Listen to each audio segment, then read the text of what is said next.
আমি আমি দেখেছি, আমি হচ্ছে যখন বোঝা শিখেছি তখন থেকে অনেক সময় চিন্তা করছি এইটা করব ওইটা করব।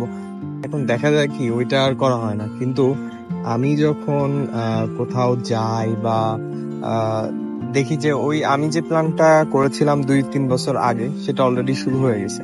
সো আপনি যেটা ভাবতেছেন সেটা আপনার যেটা চিন্তা আসছে মানুষের মাথায়, মানুষের মস্তিষ্কে অবশ্যই সে যেটা ভাবে সেটার ভালো দিকটা আসে, কিন্তু সেই জিনিসটা স্থায়িত্ব থাকে না বেশিক্ষণ। আপনি ধরেন আপনি ঘুমাইতে গেলেন বা ঘুমাচ্ছেন, ঘুম থেকে উঠছেন, আপনার হঠাৎ করে আপনার মাথায় একটা সুন্দর একটা প্ল্যান আসছে, বাট ওই প্ল্যানটা কিন্তু বেশিক্ষণ আপনার মাথায় থাকবে না, ওই প্ল্যানটা আপনার মাথা থেকে চলে যাবে। দ্য থিং ইজ, যদি আপনি ওইটা করতে চান তাহলে ওটা আপনাকে নোট ডাউন করতে হবে এবং ওই অনুযায়ী কাজ করতে হবে এবং ওইটা নিয়ে একটু রিসার্চ করতে হবে।